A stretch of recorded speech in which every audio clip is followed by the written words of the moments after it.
This letter will be her last will and testament to her dear mother. She believes her words were true, and she should have listened to her mother when she said that this love is not eternal and not unique. The girl saw a man enter the room and ask him to wait a minute. However, the man insists they don't have time, and the main character asks if he can deliver the letter. The lady asks where the prince is, and the gentleman replies that he is waiting outside, and then takes her hand and they walk together. At this time, people on the street are screaming and saying that they should offer the saint. One day, an unknown creature, the devil, appeared, and within 1 day of its appearance, half of the western part of Otan turned to ashes. Wild screams of people echoed throughout the area from the terrifying power emanating from the entire creature, and at the moment when everyone wanted this creature to leave the sacred land for the imperial palace, someone began to spread a rumor that if they sacrificed the holy girl to the devil, everything would be resolved. The only saint of Otana, the immortal beloved chosen by the prince, is a noble and benevolent woman who resembles an angel, La Villainess Bailey.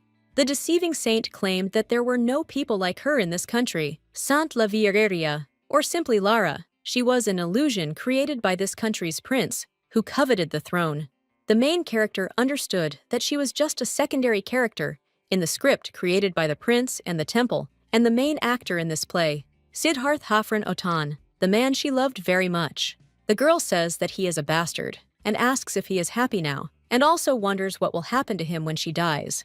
The main character asks whether he will become a poor prince saddened by the loss of his beloved, or a noble hero who overcame sorrows and defeated the devil. The prince extends his hand to her and says that she is his beautiful love, and the girl screams and tells him to stop. Suddenly, everyone was surprised as the prince knelt before the lady and begged his beloved to die. He also reminded her of their agreement and suggested she close herself off and die quietly. Lara claims she's been living a prosperous life all this time, a beloved princess and the only saint. The prince asks if that's not enough, or if more declarations of love and compliments are needed. He insists he loves her because she's so perfect and beautiful. Siddharth tells her to be more submissive, and then claims she knows he can drag her to the altar like a dog because he believes this is her reassignment, and asks if that's true, and then he thinks he can't watch this anymore. The princess looked at His Majesty and claimed that he should not have betrayed her, and then took the bottle of poison and drank it. When the Siddharth saw this, he wanted to take it, but it turned out he was too late. He cried out and asked for a priest. At this time, the main character thought that she was in pain and felt as if her whole body was burning and her soul was being torn apart, but even so, she thought that everything was fine because she knew that this was not the end. The next day, the girl realized that she had returned to the life of La Villainess Bailey and not a saint. On the day when in her past life they decided to sacrifice her, on the day when all her resentment towards the prince spilled out, the goddess turns to Lara and tells her that she will give her a second chance to turn everything back and fix it.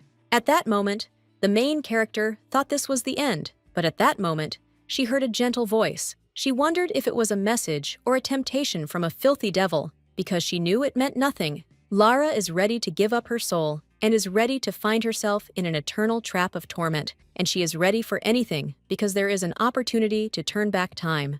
The girl hated how much she resembled her mother in her cold nature, and believed that, if she had taken after her father, she could have won the love of a prince. She believed that her busy and indifferent mother was a bad parent, while her father was a good one because he often gave her beautiful clothes and accessories.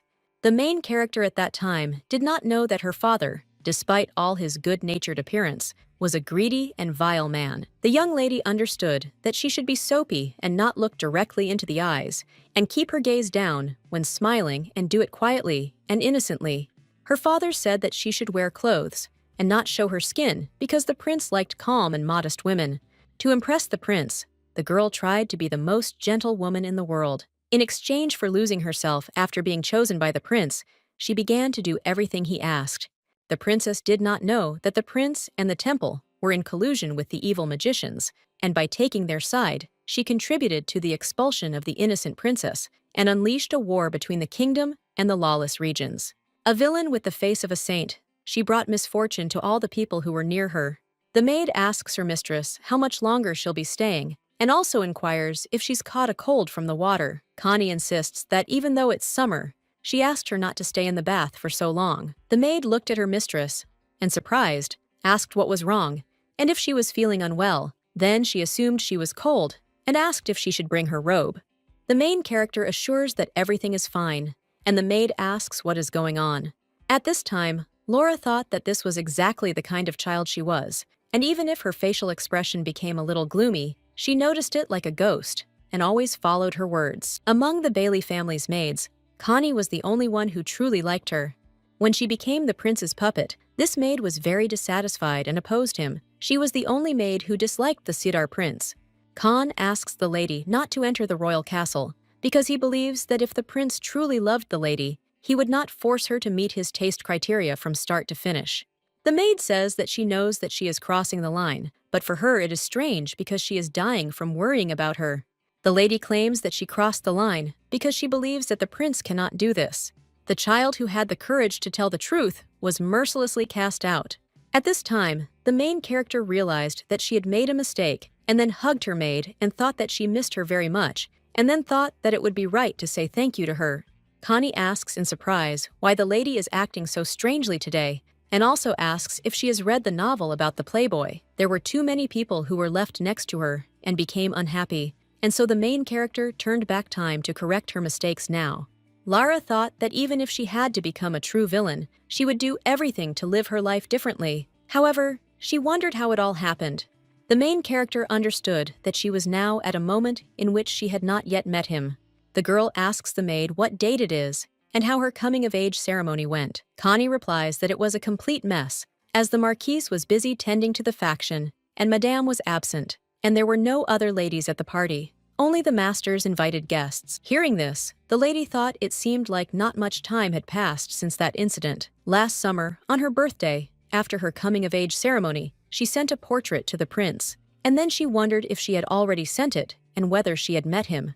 Lara asks the maid what's going on with her mother. The maid replies that she heard her mother was leaving soon, since they started preparing her luggage after breakfast. Hearing this, the mistress thought about what it meant, that this would happen today, and then announced that she would go to her right now. Connie invited the mistress to go with her. Instead of calling her the Marchioness of Bailey, they call her Isadora of Heaven, because she is very famous by this nickname and is the best voice in the Ottoman. The lady understood that her mother was always busy, and when the scale of the business surpassed the Otanian kingdom and reached the empire, rumors began to circulate that Isadora, a former commoner, had bought her husband for gold. But there was good reason for the rumors. A husband who despised his wife and a wife who despised her husband were known as one of society's worst couples, and this same couple decided to fuel the rumors even further, beginning with her coming-of-age ceremony when they finally separated. Lara turns to the woman and says that as soon as she leaves this house, she will stop calling her mother. The mother turns to her daughter, and she, screaming, objects, and tells her not to call her by her name anymore, since they are now strangers. After this farewell, she felt that her mother had abandoned her, and the only thing that kept her sane until her death were the numerous letters sent to her mother. These were short letters with a few questions, but in every word one could read sincere concern for her, and she does not understand why she did not notice this then, because her first response letter was her will.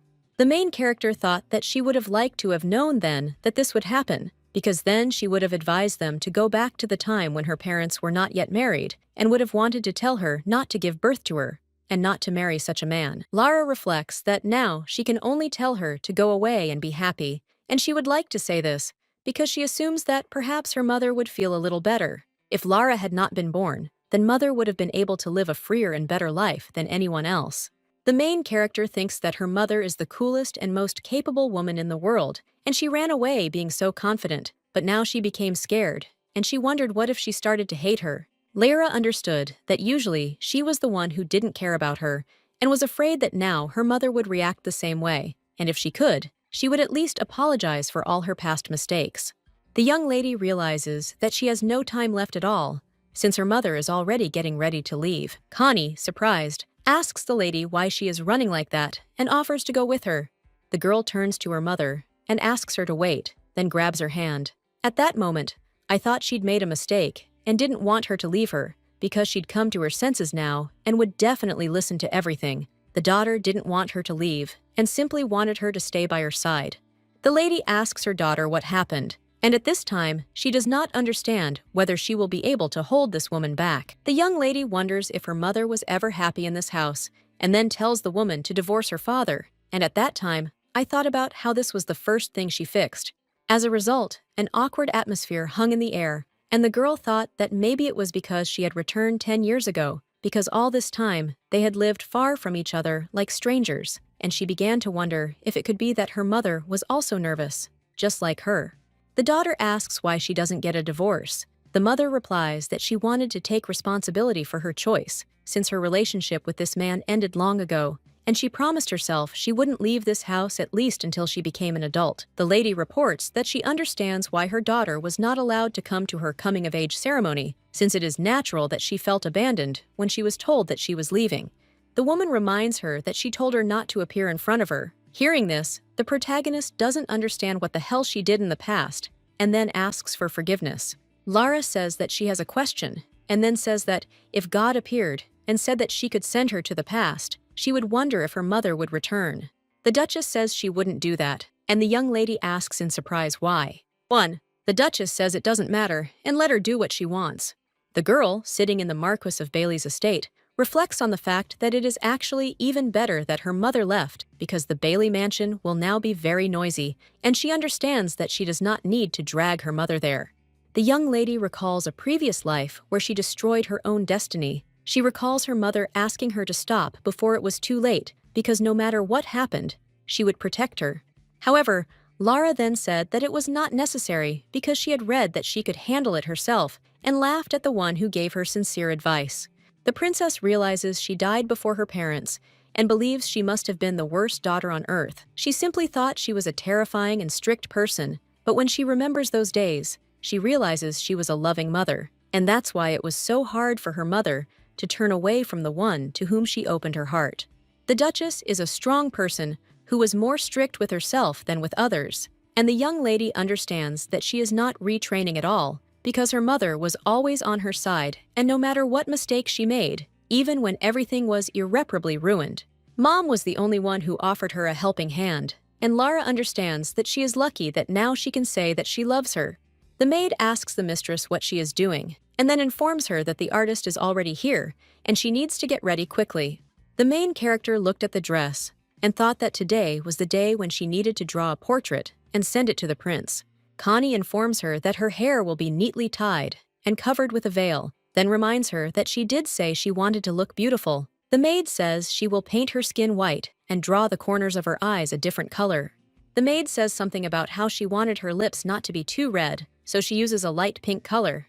The lady screams and says that she doesn't want to, and then suggests taking a red dress, and the color should be so saturated that it resembles a red liquid. When the artist saw the main character, he looked at her in surprise. The lady asked him to draw her as she was, and not to add or distort her, but simply draw her as she saw it. The man smiled and said that he understood her, and then got to work. The maid brought the mistress some tea and asked her to drink it. Meanwhile, the main character was thinking about how noble women of Otan don't wear red dresses, as it's believed that red clothing is preferred by those of lower rank. Lara thought that Prince Sidhar was a man with a specific sense of taste, and she believed that he would never be interested in a portrait of a lady in such an outfit, and could only think that the Marquis Bailey was unlucky with his daughter. The girl reflected on being 19 now, believing this was her perfect time, as she had returned not too late, but not too early either, and she had returned before the prince even found out about her. The young lady thought that if she avoided him for some time, he would not be visible on the horizon in the near future, and she realized that she needed to move confidently because there were many things that needed to be resolved before she met him. The maid turns to her mistress and says that she is very nervous because she thought that her mistress was so quiet and conservative and would never have thought that she would go to a place like the arena. Lara claims she never thought she'd come to such a place either. Connie says she thinks the sun rose in the west today, and she'll be even more surprised than she is now. However, her mistress suggests she go, and the maid, surprised, asks what she'll do when the Marquise finds out. The main character tells her not to worry about it because she doesn't think something like that will make him scold her. Then she says that if she doesn't want to go with her, she can stay here alone. The maid thought that it would be better for them to go together, and when they entered the arena, the lady was surprised because she realized that it was quite spacious there than she thought. Connie tells the lady to look at the history of this month's battles. The lady tells the maid that she should at least go out into the light sometimes, since she always sits at home. The maid asks if she really wants to buy fish and also inquires about the suddenness of the situation. The lady replies that she needs to find someone. Damien rode Drake. He was a slave who came to Aten from the Estragon Empire, and even the imperial knights could not defeat him, and therefore he received the nickname of the King of Criminals, because in the distant future, the wars of the lawless region chose him as their king. A man who received the title of Lord, and also a man who suffered enormous misfortunes because of her. After all, when he lived as a slave in Aten's arena, he was accused of a ridiculous crime. Then Lara confidently said that he was clearly a spy sent by the Empire, who pretended to be a slave and hid his true identity, and he stole information from the nobility of Otane. The main character accused him without even knowing that it was all a lie, because the prince asked her to do it, and he was accused of sins that he did not commit, and he became a slave to the prince of the Siddhar. And in addition, he also went to war, but his misfortunes did not end there. A man who does not serve God, what can he do against the devil? Because he uses powers that are not God's. Because of her words, Damien spent his entire life being condemned and persecuted by the temples and the empire for her lies. But even so, he didn't blame her. The guy says he has a question, and then asks if she will stop hating him when he returns victorious from this battle.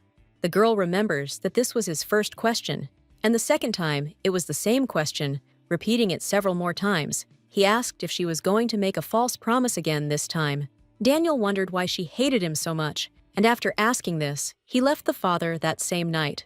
Lara understands that, judging by what she heard, his comrades on the field helped him avoid battle. However, she wonders why he didn't blame her, since she was his enemy and he had ample opportunity to do so. The young lady reflects on how she never hated him, and believes that if she had told him that it was just an order from the Siddhar prince, the main character thought that there was no time to tell the truth or dispel doubts, because he was the one who gave up after so many false answers.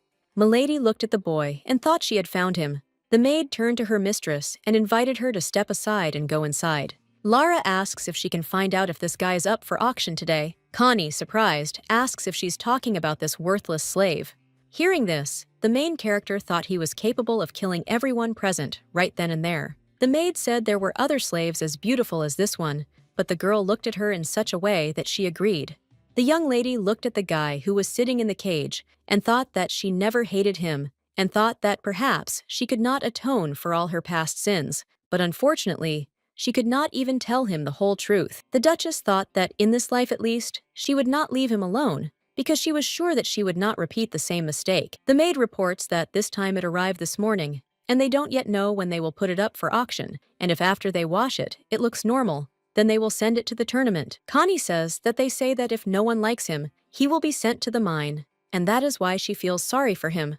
Hearing this, Lara thought that she felt sorry for the people who were transporting this man, because they understood that he needed to do something here, and that's why he allowed them to grab him. Otherwise, with such skills, he would never have fallen into their hands. Connie, surprised, says it's even more luxurious inside. A lady in a pink dress turns to Lara and asks where this country bumpkin is from, and her friend says she looks tasteless and doesn't understand that with her hair, it's like straw. Hearing this, the maid invites the mistress to come next time, but the mistress objects, saying it's all fine, as she finds these ladies quite nice. She then asks what she thinks they'll do to her, as she believes all they can do is whisper from afar. The main character thinks that they are just like grumpy aunties, and the main thing is that she hasn't done anything yet, and then says that it doesn't matter, because besides, she's not a child, and everything is fine. Connie says she was a child before her coming-of-age ceremony, and then wonders who will say she's little now. However, even if she's an adult, anyone can be hurt by unkind words. The host informs the ladies that the match is about to begin. The lady suggests they hurry up because she can't wait, and has come so far that she can't turn back like this. The main character thought that, by a lucky chance, she met Damien right after she returned to the past, and therefore knows that she will become his supporter.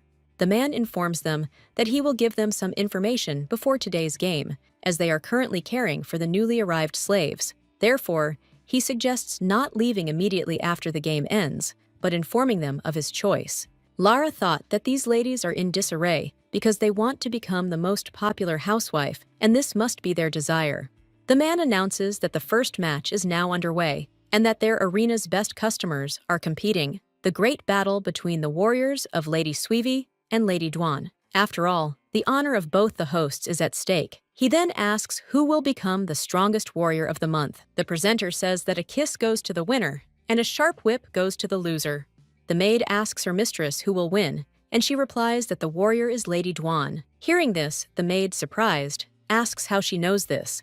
The lady replies that he is wearing more luxurious clothes and has a more expensive sword. In a few minutes, there was already a winner, and he approached his mistress and kissed her hand. Seeing this, Connie says she doesn't even know what to do with herself, and then asks Milady if she saw it. Lara, meanwhile, thought that anyone who saw her would think she was the one who was kissed, and she wondered when he would come out. The man turns to the ladies and asks if everyone knows how auctions are conducted. He explains that the contract is renewed every 6 months, and the slave will be sold to the lady who bids the highest price, and then suggests they begin.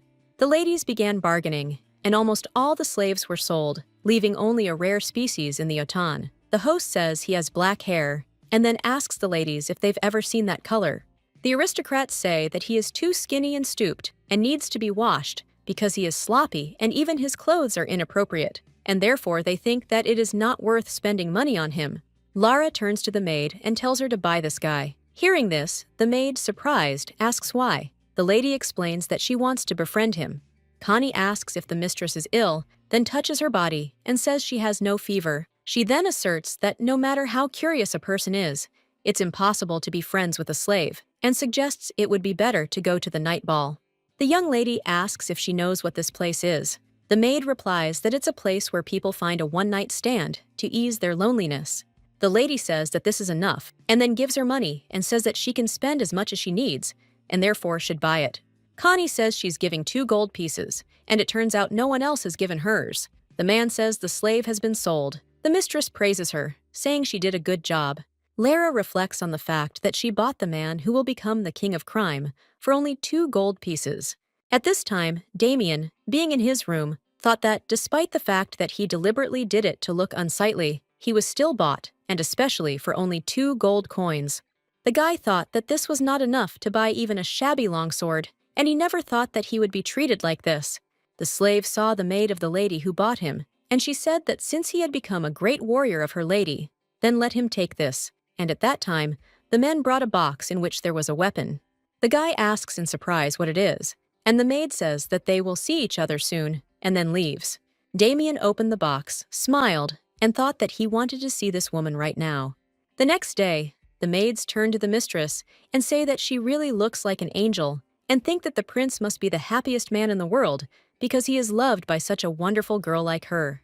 The maid says that even when their lady becomes queen, she asks them not to forget them. The mistress says that of course she will take them all to the royal palace, and then says that if they want the jewelry, they can take it. After this, the young lady went to her father, but the master objected, explaining that their maids could not become maids in the royal palace. The daughter, surprised, asked if there was no other way out, but the master refused. At this time, the main character remembered that she had already said that she would take them with her, and if she said honestly that she couldn't, then they might not understand her, and thought that this was stupidity, because they were just words. The lady overheard the maids talking, saying that they felt sorry for the prince because their mistress didn't even know peace and wondered if she could even be such a saint. The maid says that if such a princess could become a saint, then she could certainly be much better. Lara looked at the maids and thought that this was how it had been. The maids tell their mistress that they're finished cleaning. The lady says that since they're done, they should leave. Hearing this, the maids are surprised, and the mistress asks if they heard what she said. The servant turns to her friend and says she doesn't understand what the mistress ate today because she's so angry. The maid explains that not long ago she gave them pocket money and treated them to snacks. Lara asks why they are standing, and then tells them to leave, and only offers Connie to stay. The maids don't understand that this has suddenly never happened to her before, and they are surprised. Connie asks the lady if she is disappointed with the maids, and she says no, and the maid says that is a lie. The main character understands that, in any case, all this is in the past, and all people are selfish, while the maids were simply true to their nature. The maid's problem isn't all that important, but the fact is that sooner or later, the Cedar Prince will come to grips with it. Connie turns to the lady and says that she will help her comb her hair. The girl understands that even if he doesn't like her portrait, he will need the Marquis Bailey, and she understands that it is better not to meet him at all. Lara turns to the maid and asks if her father would allow her to leave and live separately. She says no, as she thinks he'd rather lock her away so he can keep her close. Since Madame left the mansion, the Marquise's mood has become terrible.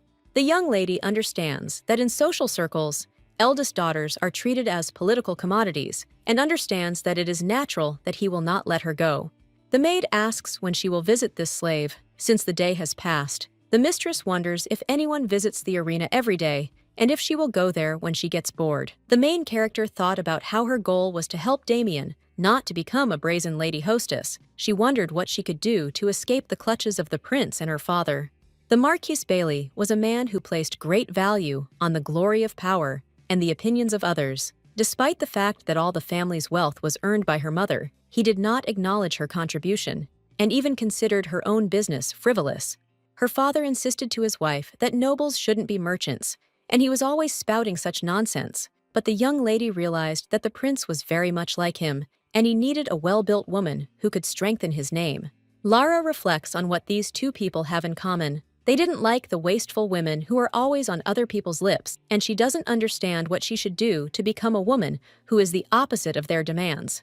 Connie asks again when she'll visit this slave, as the day has passed. Hearing this, the main character realizes she's not a villain disguised as a saint, and she thinks she just needs to show them what a real villain looks like. In Lara's room, a few minutes ago, the maid informs the mistress that there is a tournament today and he will be there. The young lady says that she didn't know Damien would be entering the competition so soon and that she needs to meet with the designer after that. The maid suggests that the lady first meet with the designer because the clothes she is wearing now are casual, and if she will wear something similar. Lara interrupts her and claims that it's okay because it will wait a little while and she will make her beg her to go back to normal clothes. At this time, my lady thought that at the moment, she had accumulated 2,000 gold pocket money, which she wanted to generously invest. Connie looked at the lady and thought that she was very strange. When they arrived at the arena, the maid suggested that the mistress see that all the ladies had come today too. She asked if she was ashamed of her.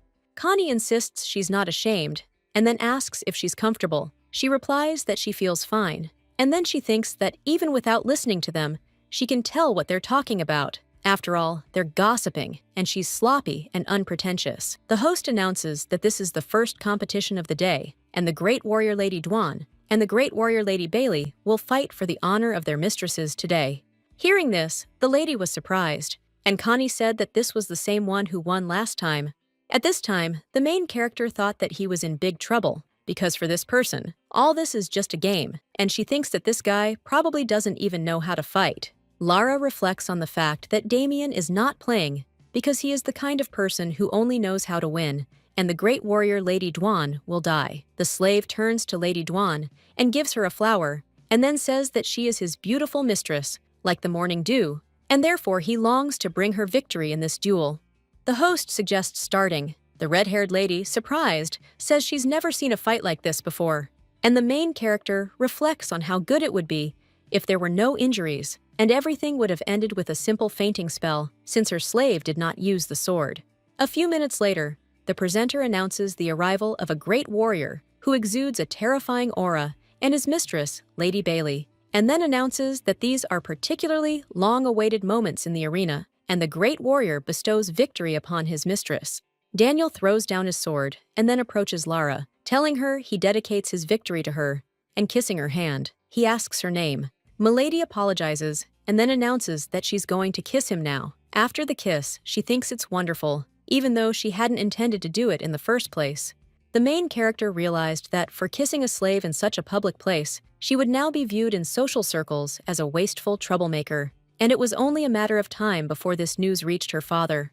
The guy looked at her in surprise, and then announced his name was Damien. He picked her up and hugged her. Meanwhile, Lara was surprised, confused as to what to do. She'd thought she'd just cause a little trouble, and now she'd become a wild woman. The lady went into Damien's room and thought that now she probably became known as a very vulgar woman, but she understands that she did not want to use this guy in this way, and she wonders what he was thinking.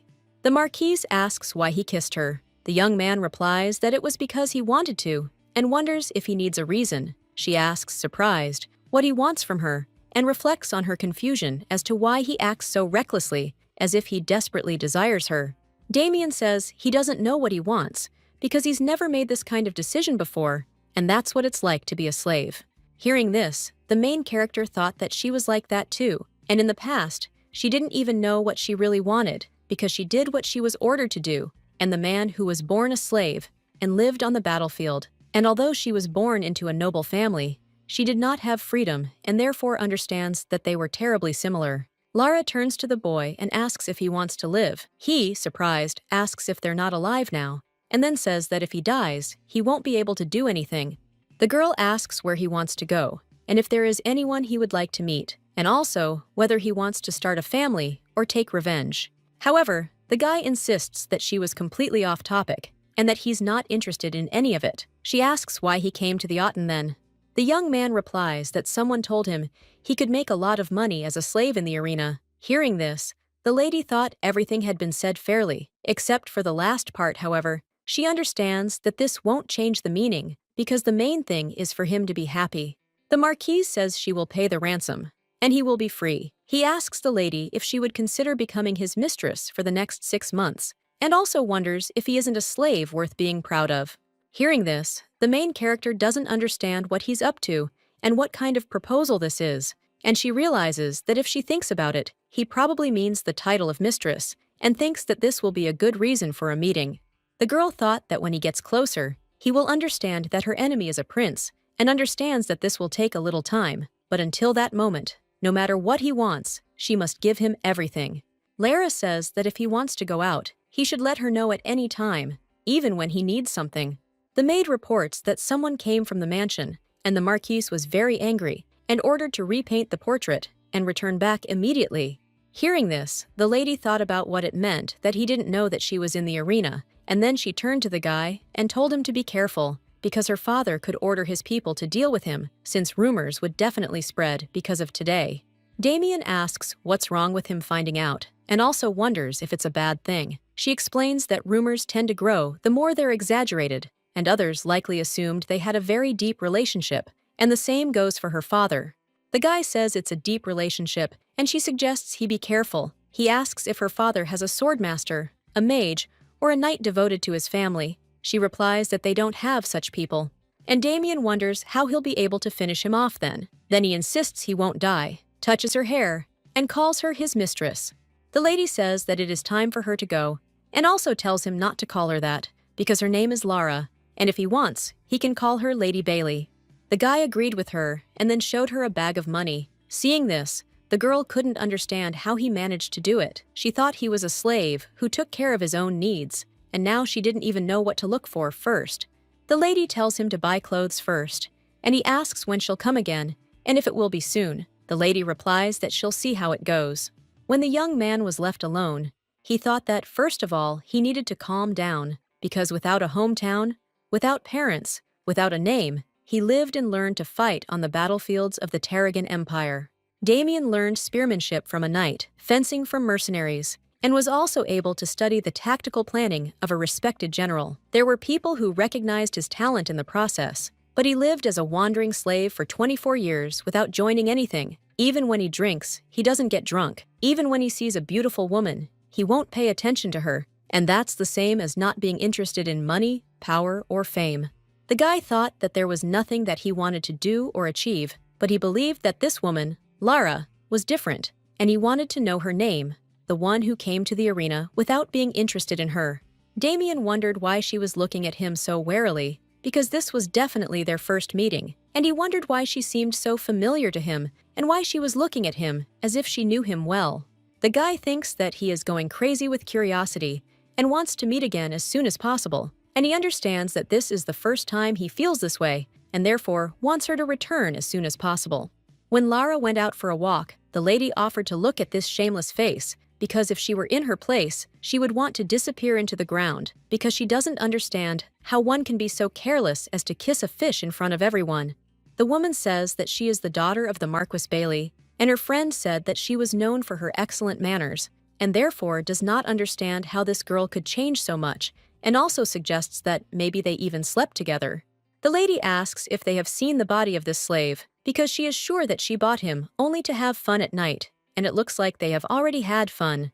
At this time, The main character thought that this was finally the very opportunity, and if their gaze was like a sword, that tongues were like birds. And over time, the rumors would become even more exaggerated and inflated, and if this happened a few more times, they would call her an incorrigible dirty woman. Lara turns to the maid and assures that everything is fine, because she believes that they are probably chatting out of envy about whatever comes to mind without filtering their speech, and she understands that she took such a slave, and they are simply jealous. The lady says that if they want to continue gossiping behind her back, then go ahead and sing, because she believes that they won't dare say it to her face anyway, and besides, it won't make her slave ugly, but it will make her more famous. The main character thinks that it would be good if they said directly that they are jealous. Lara saw the knight and thought that he was sent by her very angry father to keep an eye on her, because in the eyes of others, it would look like he was caring for his beloved daughter, and one way or another, she felt much better after what she had done. The next day, the father tells his daughter that the artist has been fired and suggests that she throw away this vulgar dress, since he has invited another artist and designer. The Marquise tells her to never go to a place like the arena again, because as soon as people start talking about something, her reputation will instantly fall, and then suggests that she attend embroidery or reading circles instead. Her father tells her that 3 days from now, she must be at the temple, because the Cedar Prince will appear there. She must dress covered, hide her face under a veil, and pretend to pray all night before the statue. He then tells her that he has bribed the priest to keep quiet. At this time, the girl reflects on the fact that it was not enough to make her the one who would suit the prince's taste in order to attract his attention, and he also tries to turn the situation to his advantage and even bribed the priest to lie. The Marquis asks if she understands, and then asks why she doesn't answer. The girl turns to her father and says she doesn't want to marry the prince, and he, surprised, asks what that means. Lara explains that everything is as she said, and her father knows that the prince is a terrible egoist and just trash. Hearing this, the man tells her to stop being stupid, because he believes that by taking such a step, she is trying to emulate that ungrateful woman. The main character thought that it wasn't enough for him to insult her, and he also insulted her mother. At this time, the butler enters the room and tells the Marquise that he has something to tell him. Lara thought that, judging by the expression on his face, it looked like this was about the incident in the arena, and therefore, she thought it was better to sort everything out at once. 1. Hearing this, the Marquis lost his temper and struck her, then, screaming, asked how she dared to tarnish his name. He ordered her to go to her room and not dare to leave until he gave her permission. The Marquis turns to the servant and orders him to make sure that the lavier does not leave the room and that anyone who serves her food or speaks to her will be thrown out. The father says that the slave she spoke of earlier must be destroyed without leaving even a trace, and then gives bail. The main character thought that starving is normal because she is used to it, but it is a little upsetting, and she wonders whether she should at least start a suicidal hype or whether she should bribe the knight. The lady understands that as soon as this matter is over, she will definitely leave this house. Connie turns to the lady and asks her to open her eyes, and then asks how she is. Lara asks in surprise how she got here, and the maid explains that Madame arrived and in the morning came and scolded the master, and she was so angry because her daughter was starved for 3 days. The maid reports that Madame slammed the table and then hit him. She frowned so that her eyebrows almost collided with each other, and then the lady suddenly extended her hand to the secretary so that he would bring the divorce papers. Connie explains that it was a quick decision, as if she had prepared for it in advance, and the lady took the documents and quickly left. The maid asks the lady if she is hungry, and then says that she brought her some food because the madam has taken care of everything and therefore offers her to eat without worrying about anything. Lara thought that she hadn't eaten for so long that she didn't even realize that she was hungry, and as soon as she saw the food, she realized that now was not the time to eat because she was wondering where her mother was. The maid said her mother was in the Marquis's office. Upon hearing this, the mistress thanked her and then said she would eat it later because she wanted to go see her mother. At this time, the main character thought that she was not worried about her mother's safety because her father would not choose the path of competition with her, and she was only interested in one thing. Why did her mother change her mind? Because then she certainly had no intention of divorcing her father. The Marquise, screaming, asks if she's crazy and why she's talking about divorce papers. The lady insists she's sane and that he not only locked her daughter up, but also hit her. The woman claims that she cannot leave her daughter in the house of a man like him for another second, and then says that she will take her with her and offers him to sign documents. At this point, the main character was thinking about how she needed to protect her mother. The butler turned to her and asked her to return to her room and pack her bags, but the girl objected, saying she had to stop her father, and the man insists that everything is fine and that she should trust her mother. Connie asks her mistress if she should pack her things. Lara asks what exactly she told her mother. The maid replies that she said the Marquis not only beat her, but also locked her up and starved her, as if she were in prison. The mistress asks if she told her father why he did this. The maid replies that she already knew the slave's name, Damien, and that they bought him for 2 gold pieces. Hearing this, the main character realized that she did not suddenly decide to get a divorce, and it seems that she initially wanted this but held back, but does not understand why now. The girl suggests that it is possible, because she told her about it, and she was probably worried that her daughter would blame her for the reason for their divorce, both in this life and in the previous one. Lara left with her mother, but she was wondering if Connie would be okay. The mother asks for 2 gold pieces. The daughter asks if she's talking about that. The lady interrupts, insisting everything is fine, and then asks how she knew the slave's value. At this point, the main character thought about how Lara, whom her mother knew, was an obedient child who paid no attention to such things. However, one day, she suddenly transformed into a completely different person. The girl thought that now she is not trying to avoid this, because it is difficult to talk about, but she needs to choose the right words and appear as someone who wants to rise even higher despite other successes, or appear as someone who has deep wounds, and that all this is just an inept defense. The Marquise asks when her daughter managed to grow so much, and also wonders what happened. Lara says that she admired the prince, but now she knows that he only wants to take the throne, and is ready to do anything for this, and the same applies to her father, because he will give everything so that the prince becomes king. The young lady understands that even if this means following her will, depriving her of freedom and desires, packing her like a doll, and that is why she did this, becoming a vulgar and dirty woman, because she wanted to prevent this. The main character says that her father isn't the kind of person who would accept their child having another boyfriend, and at that moment, she thinks this is such a reckless plan and expects to be scolded. The mother says she raised her, and the daughter, surprised, asks if she's going to scold her. The woman asks why scold her, then says that other people's opinions are meaningless, and she's the one who's going to support her and believe in her. The Marquise gives her a purse with money, and says that since she left all her things in this world, where everything costs money, Lara saw 2,000 gold coins and was surprised, and the Marquise said that she did not approve of her method, because no mother would like someone pointing a finger at her child. The girl asked for forgiveness, and the woman said that she would not interfere with her or do something her own way when she might have a better plan, and therefore suggested that she not be afraid of trivial things because she was an adult and old enough to kiss, and then asked what difference it made that her beloved was a slave. Mom says that her first kiss was with a waiter, and she was 15 then, and therefore she will not object to any rumors that arise if she only values herself. The woman wondered how she would be different from her father if he controlled her every move. Hearing this, the girl thanked her mother. When Lara saw the mansion, she was surprised because it was even better than Bailey's mansion, and then asked if she could just come in. The lady says that the introduction is late and that Sebastian is mother's secretary. The maid, surprised, asks the mistress if this is all she has, then looks at her 2 suitcases and says that she deliberately left the 2 wardrobes empty. Mother says that then they need to buy new ones, and the secretary tells the girl that he will take her to her room. At this time, the main character thought that this mansion was full of life, and she did not want to rush into exploring it, and she had plans for the evening. Connie asks what if the slave died. The lady explains that's why she's going there, because she wants to find out everything, and believes that if he weren't alive, someone would have contacted her by now.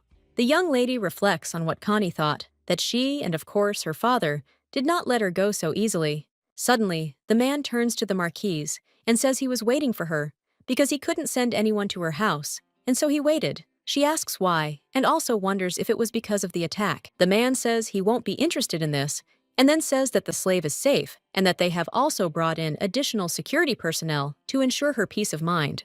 The man says that, moreover, the warriors are going crazy, and the number of people wanting to duel has reached several dozen over the past 3 days. Even slaves from competing establishments lined up, and the ransom price soared to 300 gold pieces. The lady was surprised to hear this, as she'd only bought it for 2. The guy asks what he should do, as the decision about duels or auctions rests solely with the owner. She suggests setting a date for the duel as soon as possible. Lara says that she will discuss this with Damien, and therefore will go to him and talk about it at the same time. When Damien saw the girl, he was surprised, and then asked who hit her. He said that she had a cut on her lip, and also wondered why her cheeks were swollen. The guy grabs the girl by the waist, then lifts her up and invites her to come and talk. At this point, the main character realized that another sweet scandal had been added to the pile. The main character says she heard there was an attack and is waiting for an explanation. He claims there's nothing out of the ordinary, and that there were 3 attacks in total, resulting in 5 deaths. The lady asks if he uses similar methods and doesn't think the attacks were too serious. He replies that they were all confused, but he's fine too. The girl looked at him and then asked what was wrong. The guy replied that it was a man called her father who did it. Hearing this, the girl thought for a moment, and he said that he guessed correctly and then asked if he was going to kill him. Lara insists that everything is fine because this isn't what she wants and that they need to go somewhere else today. She explains that they're going to a midnight ball, a party held by the highest nobility for the gentry in different locations each night. And the main character says that the door is always open, as if everything is put on display, and sometimes it is held secretly only for those who have an invitation. Private parties even have a special room for lovemaking. If the arena is a perverted playground for aristocratic girls, whose entertainment is only entry-level, the night ball is a space several levels higher. Lara says that they will dance together, and then he will take her to the exit of the hotel in the city center because she wants to become the most vulgar woman in the whole Otan. Hearing this, the guy agreed in surprise, and she said that she was glad that they were able to come to an agreement and believed that they needed to prepare carefully. A girl and her boyfriend arrived at a luxury boutique in a shopping mall. She turned to the saleswomen and told them to forget that she was a noble lady and to give her the most luxurious and striking clothes because she was going to wear them to a prom. The woman offers to take her to the VIP lounge and then asks what kind of dress she is looking for. The main character explains that the dress should not have any white color and it should not be too revealing, but this dress must captivate absolutely everyone. The saleswoman asks if they can replace the ribbons with fresh flowers. Upon hearing this, the maid, surprised, asks what other flowers, knowing that if the mistress steps on them while dancing, she might fall. The worker asks what about the dress she is holding in her hands, as it is quite revealing, and asks if she would like to try it on. Connie, surprised, asks if she really wants to wear it, as she realizes it's too ladylike. Damien asks in surprise if she is also going to dance there, and therefore suggests that it is better not to take heavier dresses that will make it difficult to move in. Hearing this, Lara thought it was a very practical idea, and then asked the guy if he was good at dancing. He said he could imitate the others if he saw him once. The lady says that's excellent, and then says she'll pick out his clothes. She wants a low-cut shirt that reveals his chest up to the solar plexus. Leather pants would also be appropriate. She suggests he wear ankle-length boots and a tie that can be tied loosely or left hanging, preferably with a red lining. Hearing this, the guy says it'll be too hot for him, and the lady insists the coat is for the next step. He asks, surprised, why the coat? Because he understands he's supposed to undress, not wrap himself up. Lara suggests that he not worry, because this is to remove him in the process. Damien says that he needs to show his muscles, but the girl thinks that he is more attractive when he is naked than when he is clothed. Hearing this, the maid doesn't understand, since when her lady became good at this kind of thing. Connie asks the lady if she really wants to go there, and then says that the color is too vulgar, and the shadows and music are in the same style, and the food will definitely taste the same. Lara wonders what she's even talking about, and then turns to the guy and invites him to always be by her side because she thinks that someone might attack him. The main character says that she heard that slaves must ask their mistress's permission to talk to someone and believes that there will still be people who want to start an argument or seduce one of them. At this time, Damien looked at her and thought that she looked like a cat, and then he claims that he understood everything and invites her to come in. The young lady thought they danced beautifully and thought that showing up with Damiano would be enough. However, everywhere there are only drunks looking for a fight, obscene language constantly in the air, and food that hasn't been eaten is thrown on the floor. The presence of substances similar to drugs and much more, and the main character realized that her actions were just a child's play, but unpleasant glances continue to fall on her. The guy asks the girl how she is. Lara replies that it's hard for her to enjoy things like that, and he suggests they leave if she's having a hard time. Lady Duan tells the Marquise that she is good at drinking, and then tells her that they say there is no class discrimination in this ballroom, and she wonders if it is too much to bring a slave here, but she thinks he is special. Lara turns to them and says that they could just say that they are jealous, and since they do not have money to buy slaves, she can lend them some. Hearing this, Madame smiled, and the main character asks what's so funny. Damien explains that since she started acting like a villain, he's become more sensitive, and then asks the girl if he can help her. The young man says she won't be the most promiscuous woman in her father's life if she does. She asks what he wants to do then. The guy replies that he doesn't know yet, but he's certain of one thing: he won't let her endure all this alone. The gentleman looked at Damien and asked if that wasn't the guy escorting the girl in promiscuous clothing. Upon hearing this, the young man kicked him in the face and then asked who he was staring at. The Duke turns to the guy and says that he is just trying to have fun, but when he saw that Damien was heading towards him, he was very scared because he had a bad feeling, and he was not mistaken because the guy hit him, and then a fight began.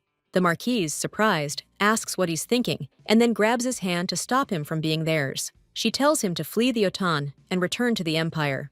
Damien objects and says he doesn't want to, and she asks if he wants to be executed. He turns to the lady and says that he is her great warrior and a creature who fights for her, and if she doesn't like something, no matter what it is, he will get rid of everything. The young man says that's why she bought some tasty treats when she visits him in prison.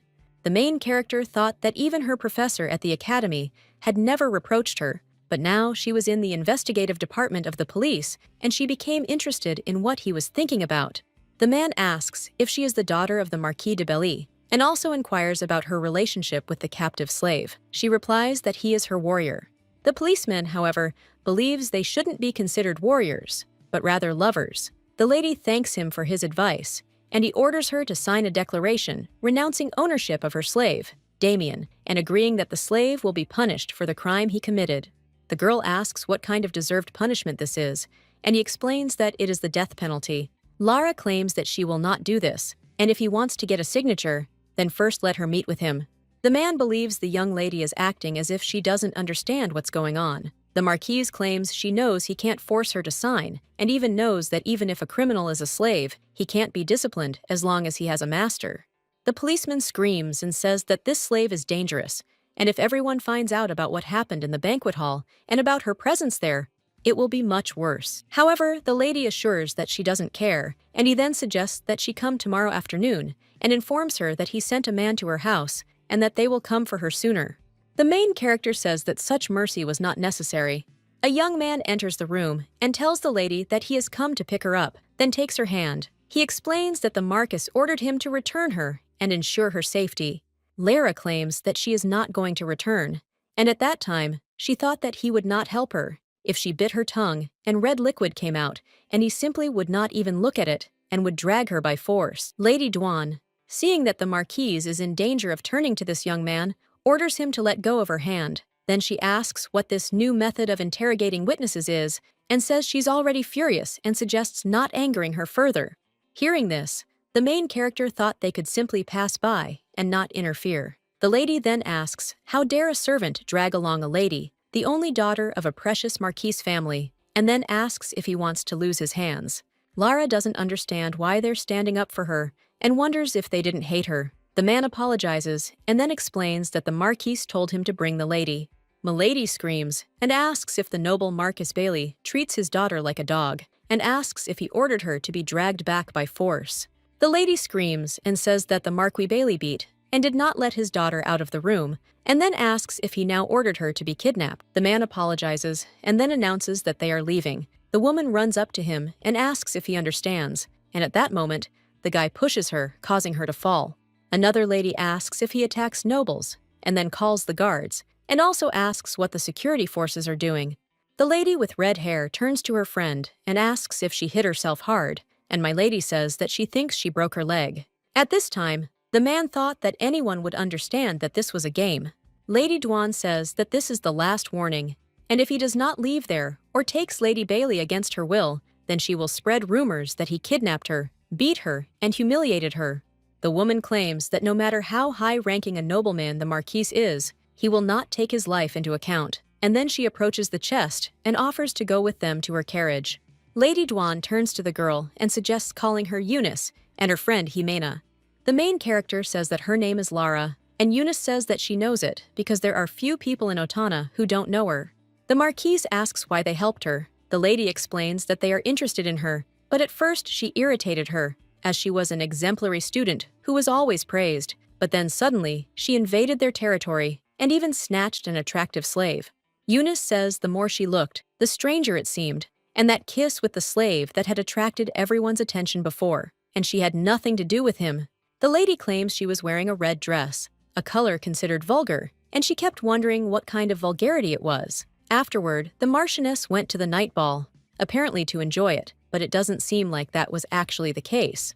Eunice reports that she even feels disgusted there, and asks if that's true. Then she reports that her slave beat up an aristocrat, which brought on even more trouble. The lady says that if she wants to be a real villain, she will have to do bad things, and then asks why she does such things. Jimena asks the main character if she is doing this on purpose, because she understands that the Marquise is trying to force her into an absurd marriage of convenience. Lara, surprised, asks how they knew this. Lady replies that this is a common occurrence that can lead to such behavior, and if she wants to escape family pressure, she'll immediately say that this isn't enough. The aristocrat explains that her father was an overly passionate gambler, and when she found out that he had squandered her share of the inheritance left by her grandfather, she doused her father's entire bedroom with gasoline and set it on fire because she believed that this was better than cursing him. 1. Lady Duan says that she spent all her money throwing parties with everyone, and when she remembers it, she feels so happy and thinks that it was an amazing time. The aristocrats explain that they also quarreled with their families and with the people who surrounded them. Eunice says that they even tried to lock her in the temple's prayer room for the purpose of rehabilitation, and she heard that the Marquis once locked Lara, and then explains that there are no rumors that are not discussed at the night ball. Jimena says that if she is not ready to give up everything and hit the bottom, then the result of her actions can bring her a lot of pain because no one will respect her. Hearing this, the main character thought that they were kind to the girl, and they had to become villains in order to survive. And in fact, they were not bad at all, because they even managed to get themselves dirty by falling to the ground for the sake of the girl who found herself in the same situation as them. Lara thought that if it had been in the past, she would not have been able to do this. And then she thanks the girls, because thanks to their words, she understood the main thing. The girl says she should have started by feeling like her life was trash, but she didn't seem to notice. She then announces that she must renounce her family name and forfeit all noble privileges, as well as discard the identity and family name she inherited from her father. The protagonist thought about how her father, alone at home without a wife or child, obsessively holding a power that would gradually fade, would meet his end alone, and she wanted him to suffer alone for the rest of his life. The next day, Lara says that the nobles' limbs were broken and their teeth knocked out by a slave who had not received a single wound against a knight with a weapon, and the reason for this was his mad love for his mistress.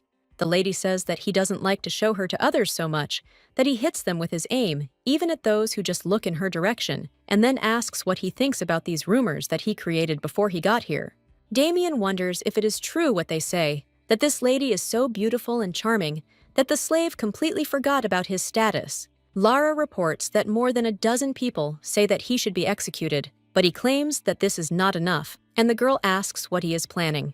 The guy says the Crown Prince of Tarragon can grant immunity from liability. The lady was surprised to hear this. Damien explains that he once saved the Crown Prince in a war and received immunity for this, and even the investigators most likely already know that his name is Damien Drake. Hearing this, the main character became curious whether Drake was not the surname he received, along with the title of Lord, when he became king of the lawless land.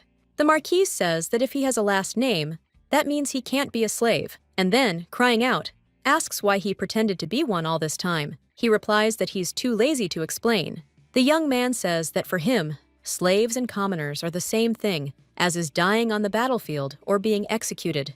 At this time, the main character thought that in her past life, she treated Damien like a slave until he ran away, and therefore understands that in this life only she has changed, while the rest moved along their own path. The girl understands that this means that in the past, there was no reason to imprison him, and then asks in surprise why he did this. because she understands that he deliberately allowed himself to be caught. The guy says that he has a question for her and then asks if she always looked at him as if she knew him perfectly well, but now she looks at him like he's a stranger. The Marquise asks why he came to the Hôtel. However, he remains silent. The investigator turns to Lady Bailey and asks her to leave, and then says that a man who introduced himself as her mother's secretary came here and did God knows what. The girl asks Sebastian what happened. He explains that naturally, he is here to post bail for the fact that this slave protected the mistress. Hôtel is a weak kingdom, although it is not under the influence of the empire, but due to its weakness, it still makes its moves with caution. If the kingdom were to execute such a special commoner of the Estragon Empire, there would be a great risk of diplomatic tensions between Hôtel and Estragon. Moreover, Isadora, whose enormous fortune has created such a huge stir that even the security forces cannot cope with all of this now, and the order regarding Damien's case has already been passed on to the authorities.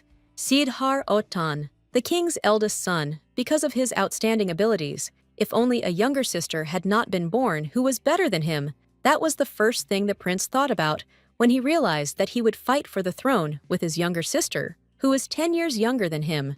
This is the empty place of a wife who can be used to become a king. The prince says that one way or another, it must be Lavier Bailey, and he doesn't understand why her name can't be pronounced normally, and also asks if parents don't try to give their children popular names and not such complicated ones.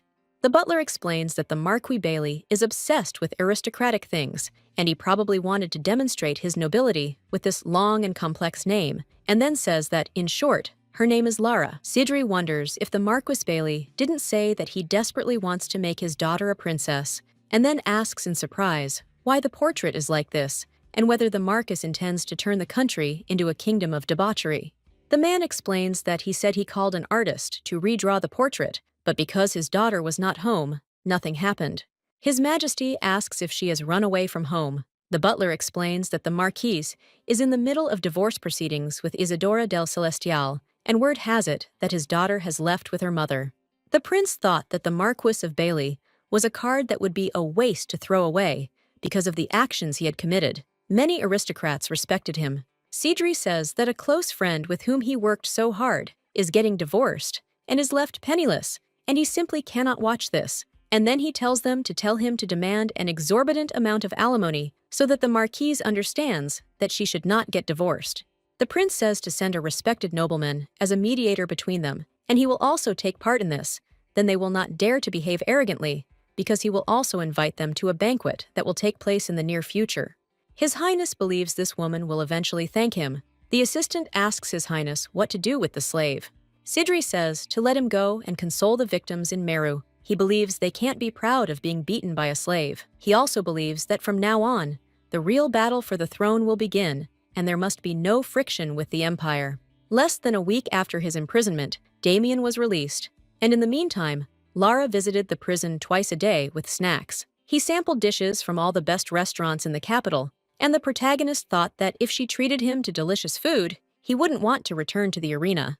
However, the girl doesn't understand why he goes there if he's not a slave. The guy replied that it's convenient because they provide food, clothing, housing, and money. The main character thought that she would most likely need permission from her mother to bring him home. Mother says that he threatened to make her a beggar, and the prince is trying to stop her divorce, and also advised her to request alimony. The daughter asks why he interferes in other people's family affairs. The woman replies that it's all for her husband's power and her wealth, and believes he did it because he needs their marriage for his own political purposes. Lara understands that her father is now on the verge of bankruptcy due to financial problems. Her mother tells her not to worry, as she will solve this problem herself. She believes parents should solve their own problems, and she's prepared for the fact that she won't be able to get a divorce. The main character thought that this was a lie because she was angry, and unlike last time, this time she wanted a divorce at any cost, and it was understandable why the prince decided to intervene and believed that even if she didn't know much, she needed to help her mother. The mother says she'll come as soon as she's sorted everything out, and if she needs more pocket money, she should let her know any time, but the girl insists she has enough. Lara doesn't understand what will happen if the best thing to do is to reveal it first, because her father will be heavily criticized, and it will be easier for her mother to get a divorce. She believes the criticism should be so severe that even the prince won't be able to side with him. The girl thinks it would be nice if it were a lasting and dirty mistake. However, she understands that her father has a very good reputation, but corruption and crime have tainted his personal life, as he conspired with the Temple of Glory and caused discord among prominent nobles. The Marquis Bailey sold fabricated information. He felt inferior to his wife, as her success was far greater. He even stooped to sleeping with commoners, who were only interested in his status and money. Lara is thinking about how she will gather such obvious evidence that he will never get away with it, and she will reveal everything, because her father will not receive a penny in alimony due to the divorce from his mother. Sebastian asks the young lady if she's out for a walk. She replies that she has a lot to think about. He tells her that if she needs to discuss anything, she should let him know anytime. The secretary gives the lady the invitation that was sent for her. The main character looked at the letter and realized that it was the emblem of the royal family, and the sender was Prince Sidhar. Lara read that this was an invitation to a banquet in honor of Prince Sidar, and everyone said that this was a selection banquet to choose a candidate for the princess. The Marquise remembered that in her past life, she had not participated in that banquet, but in her father's opinion, she should have been a woman whom he could only meet in the temple's prayer room and not in the banquet hall. After all, for her at that moment, it was the right choice, because the prince did not choose anyone at the selection banquet. The lady thought that the most important thing that would happen at the banquet now was not the selection of a candidate for the title of crown princess, but the assassin's attack on Princess Sonnet. Lara became interested in how this could be prevented and whether she could correct this situation. Sebastian says the lady doesn't have to go if she doesn't want to, but the lady objects and insists she will, believing the prince won't be interested in her anyway, as she has a different goal. The Marchioness says she has a question, and then asks if the mother is entitled to child support if the father is at fault for the divorce. The secretary says yes. Hearing this, the girl thought that her father would have no choice but to sign the divorce papers because she was personally promoting it, but she felt she needed to shame him a couple of times beforehand. The father wants to put the prince on the throne, and she saves the princess from trouble, and such a picture will appear before the eyes of society. People will talk about how the father and daughter support different candidates for the throne, and such a betrayal will shock the father. Lara thought that she needed to prepare for the banquet. The ladies say that they came to help her choose clothes, but before that, Eunice needs to check something and then asks Lara if she has money. The Marquise showed her purse, and seeing this, the girls suggested that she go faster. Seeing these ladies, the woman said that they had not visited her for a long time, and she was worried that they were tired of her dress. Eunice turns to the lady and says that she is flattering them, and then announces that they have brought in another client. When the Marquise greeted the woman, she was surprised, and then asked if she would sew clothes for Isadora's daughter and invited them to come in, as she would do whatever their heart desired. The girl says that she would like something unusual, something amazing and also crazy. The main character reflects on the fact that they had fun for so long, but she does not understand why, every time she thinks about meeting this man, she gets nervous. The guy invites her in, and Lara, surprised, asks if her steps are so loud, and also wonders how he knows when she arrives. Daniel explains that it's because he was waiting for her. Hearing this, the lady thinks he's being ambiguous, and then says she came here because she has a proposition and might already be annoying him. The young man claims that nothing of the sort happened, and she thanks him for such kind words. Lara announces that a grand banquet will soon be held on the banks of the Tender River. This banquet is being hosted by nobles supporting Prince Sidar, and the princess also plans to attend. The main character informs her that the magician will try to kill the princess and that she would like to take him as her escort to the banquet. He asks, surprised, if she needs to save the princess. The Marquise explains that this is exactly what she wanted, because the princess will reward him generously, and although she is still young, she is very talented and smart. Daniel, surprised, asks why he has to do this. At this point, the protagonist thinks that in the near future, the prince will take advantage of his abilities and try to capture and use him. However, the girl believes that to avoid this, it's better to become a benefactor to the princess, who is his opponent, and that he won't be a slave who was used and then discarded. After all, she wants to make him a hero everyone will look up to. Lara thought about how much she wanted to tell him, and then she said that magicians are bad. He asked if she wanted him to do this, to save the princess in danger, and to defeat evil. The main character insists that this is exactly what she wants, and he agrees. Meanwhile, the lady muses that since he doesn't ask questions, She assumes he'll definitely help. She says they've finished their business and will see each other soon. The guy says they'll meet tomorrow. Damien looked out the window and saw the marquise. He thought that this woman knew him, and he could not believe that someone he did not remember knew him so well, and he did not know how this was possible, but he was sure that it was so. The young man reflects on the fact that ordinary people cannot sense his presence, but besides this, she also sensed the danger emanating from him and realized that he was deliberately behaving stupidly. The boy reflected on the fact that she'd even given him an expensive weapon that hadn't been used in the arena, but when she learned he'd been granted immunity by the Crown Prince of Tarragon, she was astonished, as if such a thing couldn't possibly happen. Damien reflected that he'd previously doubted it, but now he was completely certain Lara knew him. Dark mages are powerful, and even an experienced knight would have a hard time finding and defeating one, especially if he was sent to kill a member of the royal family. He must have exceptional skills. The young man thought that this did not matter to him, because even black magic did not work on him, and he wondered how she knew that he could easily defeat a magician, and he did not understand, because she knew that a dark magician would appear at the banquet.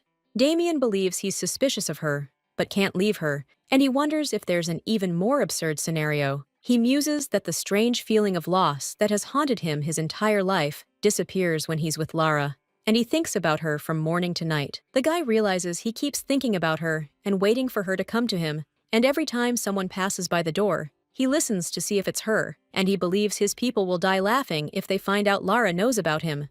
The gentleman turns to Damien and says that dark magicians have set their sights on the kingdom of Aten, and news has reached him that they have already firmly established ties with the nobles, and since black magic does not affect him, he asks if he can go and find out what is happening there. The guy thought that the Prince of Tarragon had sent him, and he wondered if she knew that he was a spy. On the eve of the banquet, Eunice believes that all preparations are complete, and only one thing remains, and then announces that from this moment on, serious lessons begin. The girl thought about the fact that she put on glasses to look like a strict teacher, and then asks about it, and also thanks for helping with all the preparations. The lady with black hair claims that her manner of speech is too soft, and this manner of speaking should be thrown away far away, and formal speech and swearing should become her standard functions. Lara, surprised, asks how she should start screaming. She replies that at least no one contradicts her, and then thinks to herself that it's her turn. Jimena says she'll teach her how to swear. Then, with a shriek, she says the swearing should have a sharp tone and intonation, and her facial expression should be menacing and serious. But most importantly, she should look natural. The lady with red hair claims that she just said this, and that this is how it works, and then suggests trying something else. Eunice believes that there's something more important than speech, and that facial expression is more effective than words. She says it's her facial expressions, as she's calm and able to ignore others. However, she thinks this is too elegant and cold-blooded. The main character asks in surprise what she should do, and the lady claims that she needs to look down on them and ignore them, and also laugh at them and despise them. Jimena insists she should be prepared to grab her enemy by the hair and make them cry. Lara asks if that makes sense. The morning of the banquet came completely unexpectedly, and the maid thought that the mistress was becoming more and more strange, but she liked it. Lara stopped by to pick up Damien on her way to the banquet, and when he got into the carriage, she said that there was something she wanted to say before leaving. The girl says that when she enters, people will start whispering and staring, so she suggests simply ignoring it. He agrees. The lady explains that bringing a bodyguard into a banquet hall where members of the royal family are present is against etiquette, but she will say that she won't go anywhere without one because of her father's recent attempt to kidnap her. The boy, surprised, asks what if they don't let her in. She says it's not a big deal, because she just needs him to be there for the princess and save her at the right moment. The marquise says that they have already arrived and thinks that it looks like the royal persons have not yet arrived, and the young man invites her to go and then takes her hand. For the nobles who had seen it all in their lives, this would have been a minor incident, and she thought her actions would only result in some criticism from her peers. But the protagonist never expected to attract so much attention. Lara understands that even the slightest gestures will be subject to their assessment, and, as she was told, there is no need to be afraid because she should behave naturally and freely. The girl thought about raising her head, because in the past, she had to lower her gaze, thereby avoiding eye contact with others, like a herbivore who couldn't fight. After all, she had been taught to tuck her tail and keep her eyes down. The main character knows that she is not going to do this anymore, and now they will judge the new her, and she does not drink, and does not swear like Eunice, and will not be able to do something that will cause a huge commotion like Jimena, because she will go her own way. The Marquise thought that, at the moment when she remembers how she took the poison, she remembers how her insides melted from it, and what is happening now does not even come close to comparing to that. When the girl saw her father, she asked if he was begging his mother for child support, and then said that she had heard that he was on the verge of bankruptcy, but that it was a bit ugly, and she wondered if he thought the same thing because he thought it looked pathetic. The Marquise turns to his daughter and tells her to return home, and at this time, the main character thought that she should not be afraid because her father would never behave inappropriately in front of the nobles, and he would not raise his hand or yell at her, and therefore she believes that she should take advantage of this. Father says this big house feels empty without her. Hearing this, the lady thinks he's brave, and then suggests not saying anything he doesn't mean. Lavier suggests they stay back, and then asks if he wants to hit her again. She reminds him that not only did he beat her and lock her in a room, but he also tried to kidnap her, and therefore believes he's the one who's now keeping her from going anywhere unaccompanied. The Marquis claims he doesn't know what she's talking about, and then asks what bad thing her father did. Lyra says that now she doesn't care about such things, and asks how long he's going to pretend that he doesn't know anything. Hearing this, the father tells her to shut up, and then raises his hand to hit her, but seeing the aristocrats, he changes his mind because they were watching him. The main character realized that he raised his hand out of habit, but apparently realized that this was not the right place, and therefore understands that if he hit her again now, everything would turn out just perfect. Lavier asks why he raised his hand, and if he wants to hit her again. Her father insists that she really does look like her mother. The butler announces that members of the royal family have arrived. Damien asks if she's saying he should save the princess while he's so far away. The lady insists it's best to avoid the Cedar prince. He asks, surprised, why? The girl explains that her father is trying to make her his bride, and she doesn't know what good will come out of this meeting. The guy says that if she becomes a princess, then asks if that means she's a future queen. Lara says no thanks, and she'll pass this scam on to someone else. The young man wondered where the dark magicians would appear, then looked at the people who were in the boats and asked if she thought they were hiding there. The lady replies that she doesn't know, and at that time, the guy thought that she was sure that the incident would happen, but she didn't know the details, and he became interested in what kind of boat they might be on.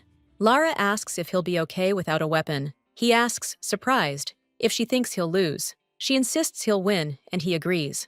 Damien asks if she wants him to be the hero who saves the princess and defeats evil. She replies, that's right, and he suggests they see each other later, then leaves. Suddenly, the main character was pushed, and she saw that this was a princess, and then, surprised, asked why she was here. Damien tells her not to move, and then covers the princess and the marquise with his cloak. Lara understands why all the knights who were guarding her arrived then, because they alone could not cope with the attacks of the dark magician.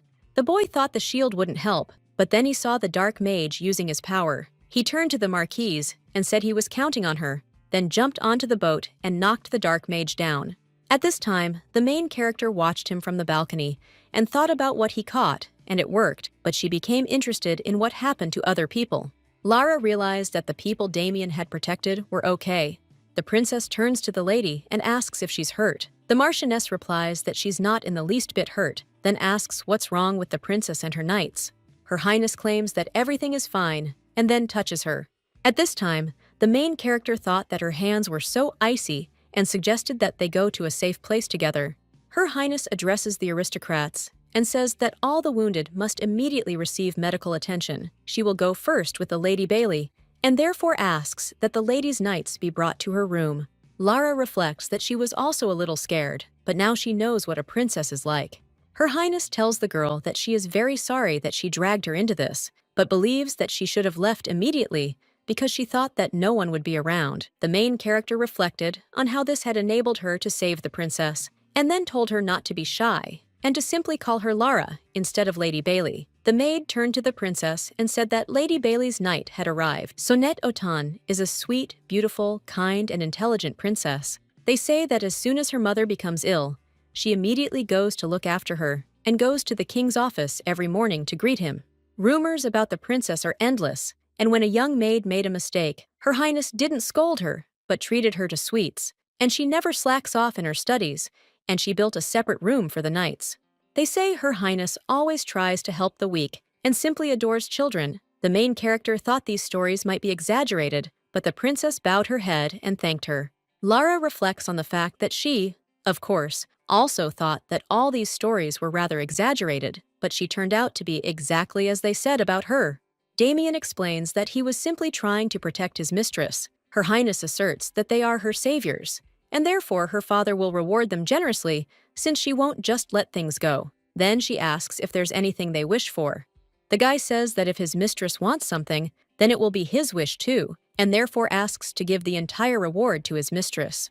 Hearing this, the main character doesn't know what to say now, because she believes that he should have received the award and not her. Sitting in the carriage, Lara asks why he did this, because he believes that the rewards given by the royal family are better than he thinks, and if he is lucky, he can even receive a noble title or the famous sword of the royal family. The man claims he doesn't need it, but the girl says many people have a bad opinion of him because of the latest assault incident. The main character believes that if he became the princess's benefactor, he would receive more positive attention. He, however, argues that this is also unnecessary. Hearing this, the girl thought it was like throwing peas against the wall because she thinks that she puts everything on the shelves for him, but he doesn't understand.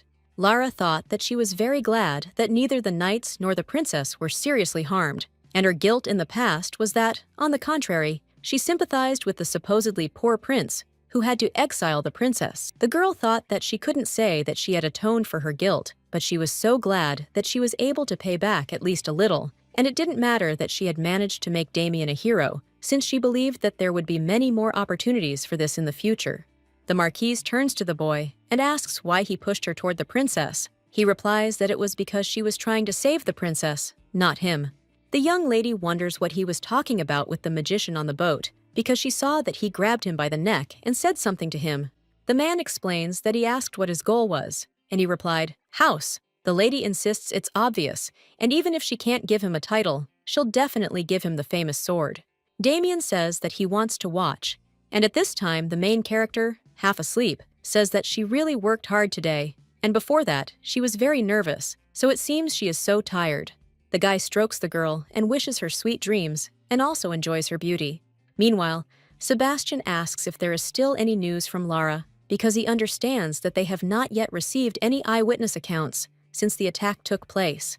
The Marquise suggests that he allocate more people to the search, because she believes that he needs to hurry, as she is very worried about her daughter. Suddenly, a carriage drives up to the house, and a young gentleman comes out, holding Lara in his arms. Sebastian, frightened, asks if she's okay. The young man replies that she's sleeping and suggests they not worry, as the lady is fine. The Marquise looked at the guy, and then asked if he was Damien, and then told him to follow her. At this time, the young man looked at the lady, and thought that the heavenly Isadora had a similar side, and then he followed her. The Marquise reports that everyone says he is a very talented man, and then asks if he is from the Tarragon Empire. The guy explains that he was a military slave, and the woman says that she heard about it, and then asks if she can ask the purpose of his visit to the Otan. Damien reflected that before, he had wanted to keep this secret from anyone, but he felt that things had changed. After all, the Crown Prince had ordered him to do this in complete secrecy, so he hadn't sought allies. The man reports that they are tracking a faction of dark mages, and they are investigating the plans and goals of the dark mages hiding in the Otan Kingdom. The Marquise, surprised, asks if he belongs to the temple and who commissioned him. He replies that he can't say. Isadora reports that an investigation into his past has revealed nothing, but she wants to eliminate all dangers around her daughter, and if he is the one doing such dangerous work, she feels she should ask him to leave. The woman says she'll compensate him. Damien says he understands. She claims she'll lose everything for her daughter, even if she dies, but she'll ensure the empire falls. The guy says that he knows this, and if Lara is in danger, regardless of the mission, he will protect her at all costs, and at all costs. Isadora asks what will happen if he ultimately hands over his client. The young man insists that Lara now comes first. Hearing this, the lady says that then she relies on him, and Damien claims that he will bring her benefit. The Marquise says it's already late, and tells him to go to bed. Damien remembers the magician's words about killing the saint, then tells the woman he needs to check something and can't go to bed yet. Damien is curious about which saint he was talking about, because he understands that more than 100 years have passed since God left this earth, and he understands that naturally the words about the saint are a lie, but it doesn't hurt to check. The guy came to the magician and told him to keep quiet if he didn't want to be tortured again by knights everywhere, and then he reminded him that he said that a saint appeared on this land and asked where he got such information. The man responds by screaming that the devil said so, and they will kill all the women they suspect of being holy. Damien tells him to speak quietly, and then asks if she's the princess. He replies that Sonnet Otain is one of the candidates with great potential. Suddenly, the man sensed someone approaching, and he didn't know what to do, save them or kill them. He believed that the devil's minions were irredeemable, and that the moment they made a pact with the devil, their rights to life and souls were transferred to the devil. Damien knows that he will still be useless, even if he spares his life, and if he is left alive, he will irritate and hinder him, since he has declared that he will kill all women suspected of holiness, and therefore believes that there is no need to save his life. Lara read a note from her father, asking her to stop by the house sometime, because he wanted to talk to her, and she thought about how he didn't know the meaning of the word surrender, and was out of his mind, because he thought she'd return to this house. The maid tells her mistress that she thinks it will rain in the evening, and therefore suggests that she wear something without long skirts, just in case. Jimena looked at the girl and said that she had not made a mistake in choosing this dress. Lara opened the box and asked if she should wear it again, because she knew that this box had just arrived. The lady with red hair asks if this is what they ordered back then, and the maid says that it is an incredibly beautiful nightgown, but the main character insists that it is not a nightgown because it is worn on top. Lara thought that she didn't know exactly how many years had passed since the trend that had originated in the empire had swept through Autan's social circles. An imperial dancer who arrived in the kingdom wore a similar fabric as a cloak. The thin fabric didn't drape over her silhouette, but rather fluttered as she moved. This captivated women and quickly became a new fashion trend. The young lady thought that she really wanted to wear this when she pretended to be a fake saint, but then she did not have enough courage for it, and she only bought similar things secretly and only admired them. The girl reflects on the fact that back then, she thought that it was not appropriate for a saint to wear something like that, and does not understand why she thought so. Lara puts it on and asks how she looks. Connie says she's deeply touched, because before she only wore long clothes like a phantom curtain, but finally, the mistress is wearing something that truly suits her. Hearing this, the lady was surprised, and the maid explained that the ghost living behind the curtain comes out into the world at night when the curtains are closed. The main character turns to the maid and reminds her that she told her to stop reading strange books. She explains that the mistress's secretary lent her the book and that it's very interesting. Connie explains that it is a very famous book called Otana's Collection of Traditional Ghost Stories. Sebastian asks the lady if she has a minute. Lara says she was thinking about him. He greets her and asks how she rested. The young lady says that she is so sorry that she constantly interrupts him from his work, and he says that the only thing that matters to them is her safety. The lady says that these are her friends, Lady Dwan and Lady Swivy. Eunice asks the man why he came. Sebastian turns to the marquise and asks her to step aside. The lady says she'll be back soon and suggests the friends take a rest.